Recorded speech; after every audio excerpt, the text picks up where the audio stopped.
नमस्कार, स्वागत है आपका हमारे विशेष कार्यक्रम ग्राउंड रिपोर्ट में। हाजिर हूं मैं उन खबरों को लेकर जो है आपके लिए खास। मैं हूं आपके साथ अमृता चौरसिया। आइए ग्राउंड रिपोर्ट की शुरुआत करते हैं सुर्खियों के साथ। देश की वन संपदा में हुआ इजाफा, दुनिया के 10 अव्वल देशों में शुमार भारत। वन क्षेत्र को 33% तक बढ़ाने पर काम जारी। नई नौकरियों में महिलाओं का उम्दा प्रदर्शन, स्वास्थ्य और शिक्षा के क्षेत्र में महिलाओं का वर्चस्व। अप्रैल-जून 2017 में मिली 51,000 नौकरियां, लेबर ब्यूरो की रिपोर्ट में पुष्टि। भारत और भूटान मना रही हैं दोस्ती की 50वीं सालगिरह। दक्षिण एशिया में आपसी सहयोग और संबंधों की लिखी नई इबारत, तमाम मोर्चों पर रही एकजुट।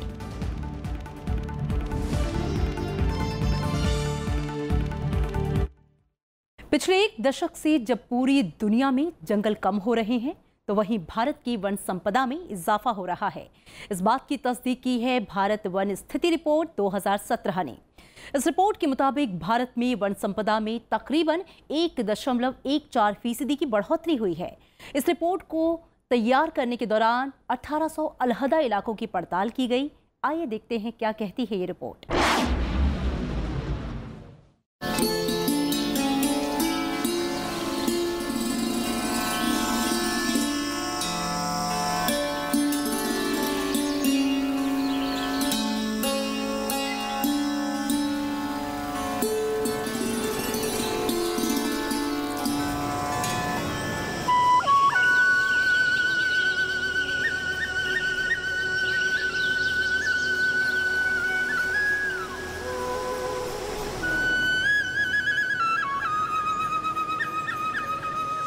पेड़, पौधे और वनस्पतियाँ हमारे जीवन का एक अहम हिस्सा हैं। इनके बिना जीवन की कल्पना नहीं की जा सकती। धरती पर जंगल है तो जीवन है। इन्हीं भावनाओं को केंद्र में रखते हुए केंद्रीय वन, पर्यावरण और जलवायु परिवर्तन मंत्री डॉक्टर हर्षवर्धन ने बताया कि पिछले एक दशक में जहां दुनिया भर में जंगल घटे हैं, वहीं अपने देश में पेड़ों की बसावट बढ़ी है। खुशी इस बात की है कि जो ज़्यादातर जो डाटाज वगैरह इसमें से इमर्ज किए हैं, उसमें लगभग सभी क्षेत्रों में हमने मोटे तौर पर जो है पिछली अपनी जो फॉरेस्ट रिपोर्ट है उसके बाद से प्रगति की है। वन क्षेत्र के मामले में भारत दुनिया के 10 अव्वल देशों में जगह रखता है। ऐसा तब है जब बाकी 9 देशों में जनसंख्या का घनत्व 150 व्यक्ति प्रति वर्ग किलोमीटर है और भारत में जनसंख्या का घनत्व 382 व्यक्ति प्रति वर्ग किलोमीटर है। देश की कुल जमीन का 24.4% हिस्सा वनों और पेड़ों के हवाले है। हालांकि भारत के पास विश्व के कुल भूभाग का केवल 2.4% हिस्सा है और इस पर विश्व की 17% मानव आबादी और 18% मवेशी कायम है। पिछले कुछ दशकों से जंगलों पर लगातार दबाव बढ़ रहा है। वजह है बढ़ती आबादी और मवेशियों की संख्या। पर भारत अपनी वन संपदा को बचाने और उसे बढ़ाने में कामयाब रहा है। ताजा आकलन बताते हैं कि देश में वन और वृक्षावरण की स्थिति में 2015 की तुलना में 8,021 वर्ग किलोमीटर की बढ़ोतरी हुई है। इसमें 6,778 वर्ग किलोमीटर की बढ़ोतरी वन क्षेत्रों में देखी गई। वृक्षावरण क्षेत्र में 1,243 वर्ग किलोमीटर की बढ़ोतरी दर्ज की गई है। इसमें सबसे उत्साहजनक संकेत घने वनों का बढ़ना है, क्योंकि ये वन समूह वायुमंडल में सबसे ज्यादा कार्बन डाइऑक्साइड सोखते हैं। घने वन बढ़ने का असर खुले वनों पर भी पड़ता है। डेंसिफिकेशन बहुत इंपॉर्टेंट है। जहां जंगल जो है जैसे डेंस से ओपन हो गया तो डेंसिफिकेशन जो है पूरे उसके लिए है। दूसरा जो है इन्होंने कहा कि जहां ट्रीज आउटसाइड फॉरेस्ट और I call it forest outside forest, तो इसको मुझे लगता है कि एक पीपल्स मूवमेंट के रूप में आएगा। जंगल फॉरेस्ट डिपार्टमेंट पूरी कोशिश कर रहा है और मैं समझता हूं कि कोई भी फॉरेस्ट डिपार्टमेंट या गवर्नमेंट डिपार्टमेंट, ये एक सिर्फ गवर्नमेंट डिपार्टमेंट के बस का है नहीं और वो नहीं कर पाएगा। It has to be a people's movement. जंगलों की बढ़ोतरी के लिहाज से देश में राज्यों की स्थिति पर नजर डालें तो आंध्र प्रदेश, कर्नाटक और केरल का प्रदर्शन सबसे बेहतर रहा है। आंध्र प्रदेश में वन क्षेत्र में 2,141 वर्ग किलोमीटर की वृद्धि हुई, जबकि कर्नाटक 1101 किलोमीटर और केरल 1043 वर्ग किलोमीटर वृद्धि के साथ दूसरे और तीसरे स्थान पर रहा है। उड़ीसा में 885 वर्ग किलोमीटर और तेलंगाना में 565 वर्ग किलोमीटर तक वन क्षेत्र में इजाफा हुआ है। हालांकि सर्वाधिक वन क्षेत्र वाले पूर्वोत्तर के 5 राज्यों मिजोरम, नागालैंड, अरुणाचल प्रदेश, त्रिपुरा और मेघालय में वन क्षेत्र में गिरावट दर्ज की गई है। गौरतलब है कि इन राज्यों में लगभग 70% इलाका वन क्षेत्र में है। भारत में पिछले 9 वर्षों में 2.79 लाख हेक्टेयर वन क्षेत्र भी विकास परियोजनाओं की भेंट चढ़ा है। वन भूमि पर उद्योग धंधों और मकानों का निर्माण, वनों को काटकर खेत बनाना और पेड़ों का अवैध कटान बुनियादी वजह रही है जंगल खत्म होने की। जंगल मानव जीवन की अमूल्य निधि है। एक पेड़ अपनी उम्र के दौरान इंसान को तमाम फायदे देता है, ग्रीन हाउस गैसों पर काबू रखता है। सो कहा जा सकता है कि पौधारोपण अत्यंत जरूरी है।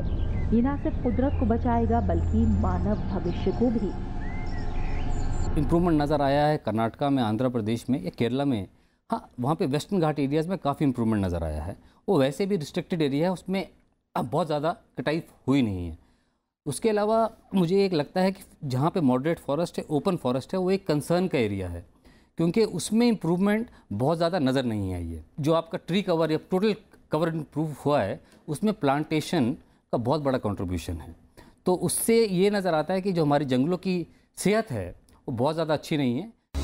भारत पेरिस समझौते का पक्षधर है। इसके तहत वन क्षेत्र 33% तक ले जाने के लिए वो प्रतिबद्ध है।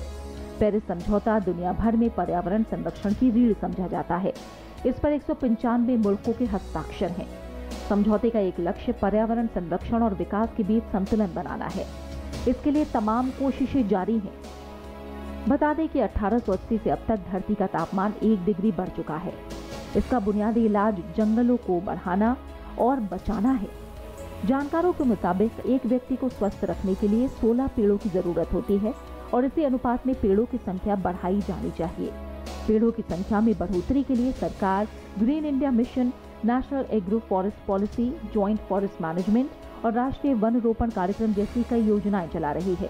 ग्रीन हाईवे पॉलिसी के तहत 1,40,000 किलोमीटर नेशनल हाईवे के दोनों किनारों पर पेड़ों को लगाने की भी तैयारी है। फिलहाल विषय पर गंभीरता को देखते हुए सरकार ने जमीन के साथ साथ 2019 में आने वाली रिपोर्ट पर भी काम तेज कर दिया है। Bureau report, Rajya Sabha TV. देश की आधी आबादी तेजी से तरक्की कर रही है। महिलाएं अब घर के बाहर मजबूती से अपने पैर जमा रही हैं और कई क्षेत्रों में पुरुषों को पीछे छोड़ रही हैं। लेबर ब्यूरो की रिपोर्ट के मुताबिक पिछले साल अप्रैल से जून के दौरान 64,000 नई नौकरियां पैदा हुई, जिनमें से 51,000 नौकरियां महिलाओं ने हासिल की। सर्वे के मुताबिक शिक्षा और स्वास्थ्य के क्षेत्र में महिलाओं की भागीदारी अव्वल रही है। महिला कार्यबल के लिहाज से ये तस्वीर एक उम्मीद जगा रही है। आइए देखते हैं ये रिपोर्ट।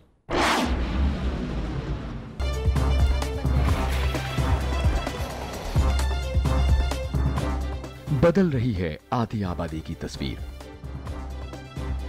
महिलाएं अब हर क्षेत्र में अपनी काबिलियत का लोहा मनवा रही हैं। आत्मविश्वास से लबरेज आज की कामकाजी महिलाएं अब न सिर्फ पुरुषों के साथ कंधे से कंधा मिलाकर चल रही हैं, बल्कि कई क्षेत्रों में पुरुषों को पीछे छोड़ रही हैं।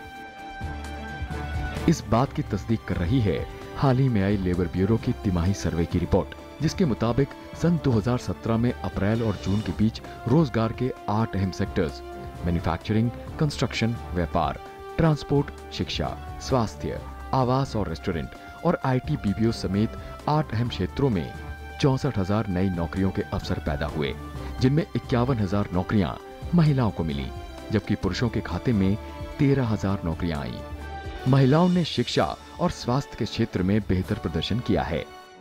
परसेंटेज वाइज तो बहुत ही इनकरेजिंग है। It is as good as almost all the post going to ladies.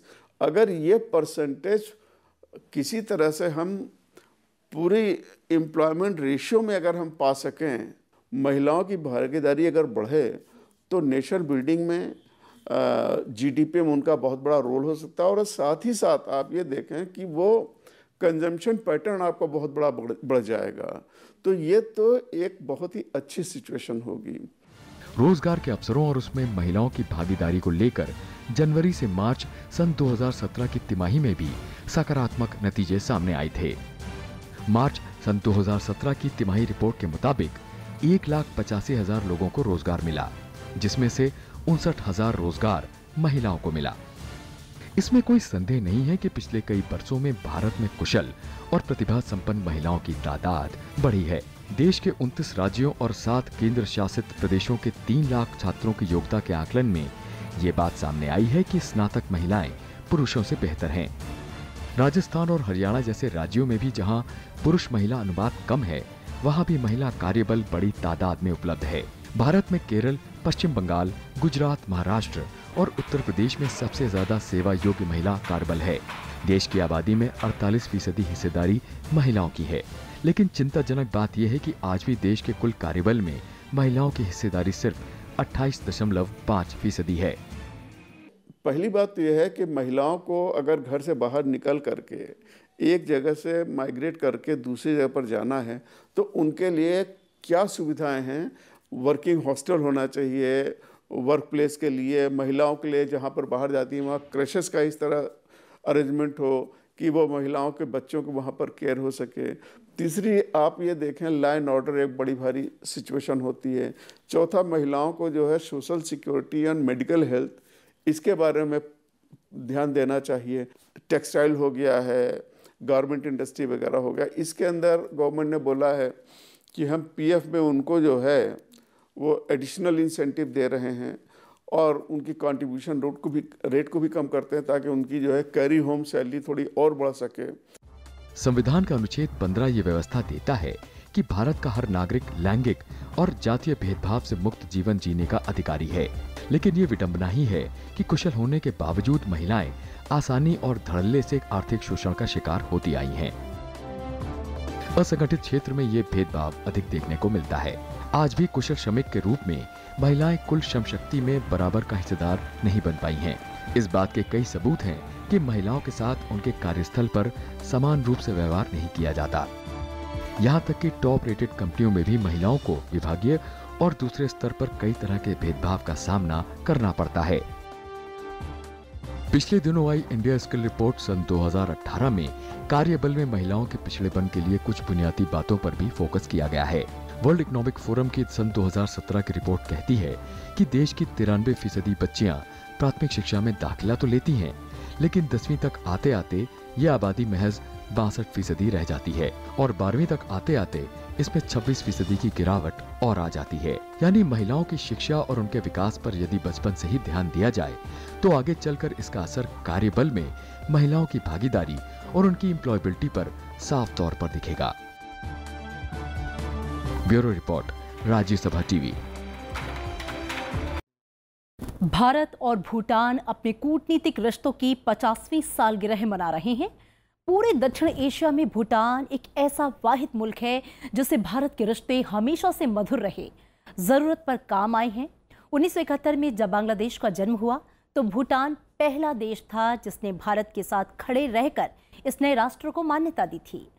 Doklam बिल्कुल ताज़ा उदाहरण है जब भूटान ने चीन जैसे ताकतवर देश को नजरअंदाज कर अपने पुराने दोस्त का साथ दिया। तो क्या भारत और भूटान के बीच सिर्फ सामरिक रिश्ते हैं या फिर लकीर और लंबी है?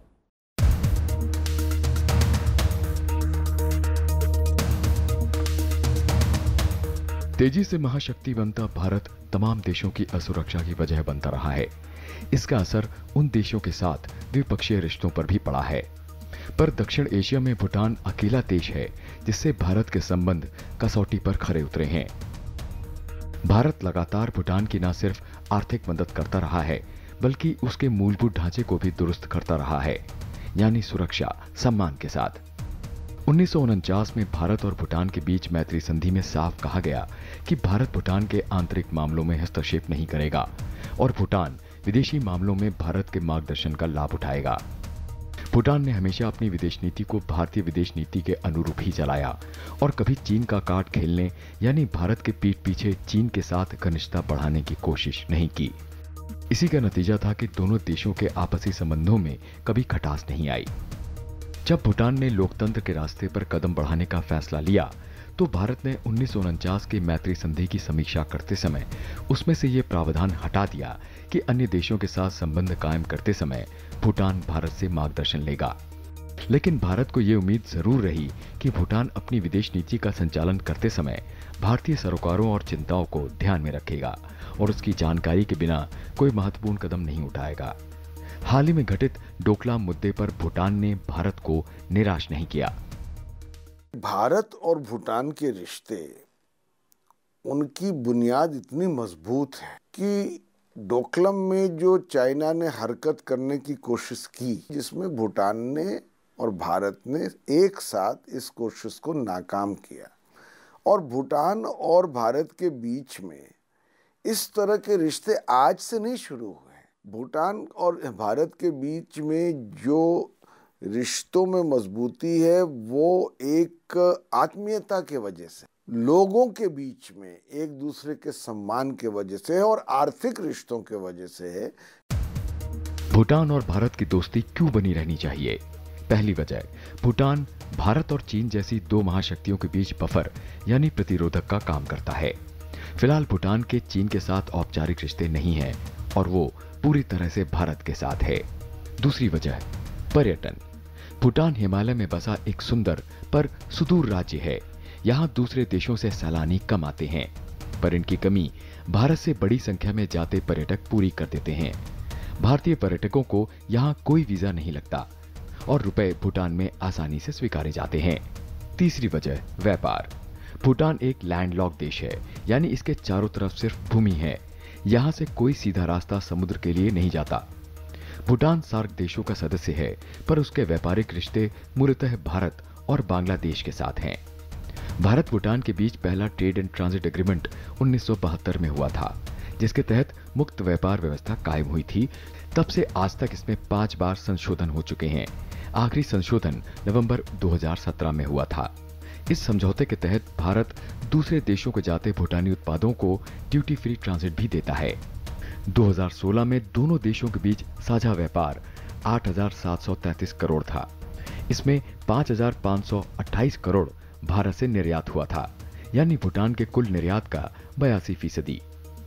भूटान का भारत को कुल आयात रहा 3,205 करोड़, जो कुल आयात का तकरीबन 90% था। भूटान ऊर्जा का एक बड़ा स्रोत है। यहाँ बड़ी मात्रा में बिजली पैदा होती है, जो गर्मी के मौसम में भारत में बहुत काम आती है। भारत भूटान में कई हाइडल पावर प्रोजेक्ट्स को बनाने और चलाने में सक्रिय भूमिका निभा रहा है। फिलहाल योजना अगले 5 वर्षों में बिजली उत्पादन क्षमता 1600 मेगावाट से बढ़ाकर 5000 मेगावाट करने की है। भूटान में पैदा हुई 90% बिजली का इस्तेमाल भारत करता है। बिजली के अलावा भूटान सिलिका सीमेंट और डोलोमाइट भी बड़ी मात्रा में भारत को आयात करता है। हाल ही में भूटान से बड़ी मात्रा में काली मिर्च और सब्जियां पास के भारतीय बाजारों में आ रही हैं, खास तौर पर उत्तर पूर्वी राज्यों में। भूटान भारत की लुक ईस्ट पॉलिसी में खास भूमिका निभा सकता है। वैसे तो आर्थिक जो हमारा सहयोग है वो कोई भी, शायद मैं समझता हूं, क्षेत्र ऐसा नहीं जिसमें ना हो, पर जो आज ये हाइड्रो इलेक्ट्रिक सेक्टर है, यानी भूटान की नदियां वैसे बहकर कहीं आ रही हैं और भारत की नदियों से मिल रही हैं, पर भूटान और भारत ने आज से कोई 30-40 साल पहले ये संकल्प लिया कि इन नदियों पर हम अगर हाइड्रो इलेक्ट्रिक पावर बना सकते हैं, खास तौर से हाइड्रो इलेक्ट्रिक पावर के कारण भूटान की आर्थिक स्थिति में क्रांतिकारी परिवर्तन आया है और हमारे फायदे में भी। अपनी विशेष भौगोलिक स्थिति के चलते भूटान भारत की सुरक्षा के लिए अहम है। सिलीगुड़ी कॉरिडोर भारत, भूटान, बांग्लादेश और नेपाल को छूकर गुजरता एक 30 किलोमीटर चौड़ा रास्ता है, जिसे चिकन स्नेक भी कहा जाता है। ये रास्ता भारत को उसके उत्तर पूर्वी राज्यों से जोड़ता है। यह रास्ता चुंबी वैली से महज 500 किलोमीटर दूर है, जो कि चीन के आधिपत्य में है। यानी सिलीगुड़ी कॉरिडोर की सुरक्षा उत्तर पूर्वी राज्यों के मद्देनजर भारत के लिए सर्वोपरि है और देश की एकता और अखंडता बनाए रखने के लिए भूटान हमारे वर्तमान और भविष्य में एक अहम भूमिका निभाता रहेगा। Bureau report, Rajya Sabha TV. बीते 13 फरवरी को नई दिल्ली ने देश की विधिवत राजधानी के तौर पर 87 बरस पूरे किए। वैसे दिल्ली शहर का इतिहास तमाम मोड़ों से गुजरा है। चौहान राजपूतों का यहाँ पे परचम लहराया करता था, फिर वक्त बदला, सुल्तान वंश और फिर मुगलों से गुजरती हुई सत्ता अंग्रेजों के हाथ आई, जिन्होंने पहले कोलकाता को अपनी राजधानी बनाया। फिर ऐसा क्या हुआ कि उन्हें कोलकाता छोड़कर दिल्ली को राजधानी बनाना पड़ा? हमने इतिहास के कुछ पन्ने पलटे और जानना चाहा। आइए देखते हैं।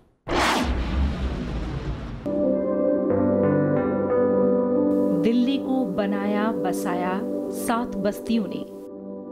सीरी, तुगलकाबाद, जहांपनाह, फिरोजाबाद, दीनपना, शेरगढ़ और शाहजहानाबाद। 12वीं और 19वीं शताब्दी के बीच इसे तमाम राजाओं ने अपनी राजधानी बनाया। इसकी बुनियादी वजह थी यमुना नदी और दिल्ली रिज, जो कुदरतन सुरक्षा और खाद्य वस्तु प्रदान किया करते थे। इसमें गंगा का उपजाऊ दुआबा जोड़ा जाए तो तस्वीर मुकम्मल होती है। दिल्ली व्यापार का मुख्य केंद्र भी था। धीरे धीरे सत्ता और तिजारत का गठजोड़ मजबूत होता गया। आज दिल्ली शहर की बानगी इसकी इमारतों में देखी जा सकती है। फिर चाहे पुराने ऐतिहासिक इमारतें हों, कनॉट प्लेस के गलियारे हों, हरी भरी चौड़ी सड़कें हों या फिर ल्यूटियन जोन हो। पर कुछ ही लोग जानते हैं कि दिल्ली अविभाजित भारत की राजधानी कैसे बनी। 25 अगस्त 1911 को तत्कालीन वाइसरॉय लॉर्ड हार्डिंग ने शिमला से लंदन एक पत्र भेजा था। ये पत्र उन्होंने सेक्रेटरी ऑफ स्टेट को लिखा था कि कैसे देश के सुदूर पूर्व में बसे कोलकाता से राज चलाना रोज मुश्किल होता जा रहा है। पर यह पूरा सच नहीं था। असल वजह अंग्रेजों के खिलाफ आवाम में बढ़ता गुस्सा था। कोलकाता उस दौर में राष्ट्रवादी आंदोलन का केंद्र बन चुका था। अंग्रेजों ने उसे कमजोर करने के लिए 1905 में बंगाल का विभाजन कर दिया। इस कदम ने आग में घी का काम किया। अंग्रेजों के खिलाफ आंदोलन तेज होता गया। इसकी परिणति ये रही कि लॉर्ड कर्जन को न सिर्फ विभाजन का आदेश वापस लेना पड़ा, बल्कि तत्काल राजधानी को दिल्ली ले जाने का निर्णय भी लेना पड़ा।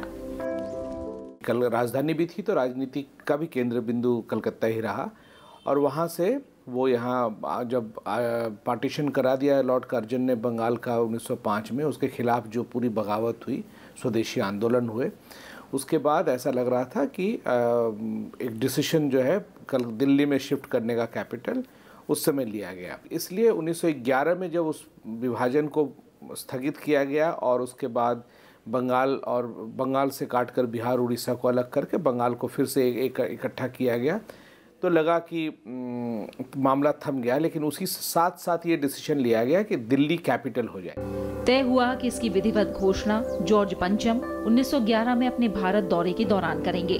घोषणा हुई और इतिहास ने एक बार फिर करवट ली। यहाँ ये बता दें कि औपनिवेश राज्य के प्रशासनिक ढांचे को कोलकाता से दिल्ली लाने में ब्रिटिश राज को उस वक्त 36 करोड़ रुपए खर्च करने पड़े थे। आधुनिक दिल्ली के इतिहास में बतौर राष्ट्रीय राजधानी निर्माण का ये पहला दौर था।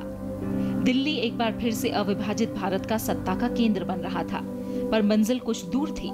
इसका औपचारिक उद्घाटन होने में 20 बरस लगे, यानी नई दिल्ली का जन्म लॉर्ड इरविन के हाथों 13 फरवरी 1931 को हुआ।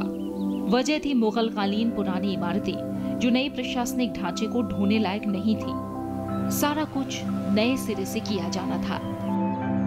दिल्ली एक तरह से मैग्नेट, चुंबक थी, और ये जो शहर बसते थे ये बड़े अच्छे शहर थे, और इसीलिए दुनिया भर के लोग जो खासकर एक तरह से उस समय के एक स्किल्ड या एजुकेटेड एलिट होते थे, कोई इंजीनियर है, कोई पोएट है, कोई ये है, कोई सिंगर है, वो ईरान में है, सेंट्रल एशिया में है, सीरिया में है, अरब में है, इजराइल, आज पैलेस्टाइन बोल रहे हैं, वो घूमते घामते यहाँ आते थे। वो सारे दिल्ली शहर में, इसलिए जो ये शहर था इसमें स्किल्ड लोग आ गए। नई दिल्ली को बसाने की जिम्मेदारी 2 युवा आर्किटेक्ट की थी, एडविन लुटियन और हर्बर्ट बेकर।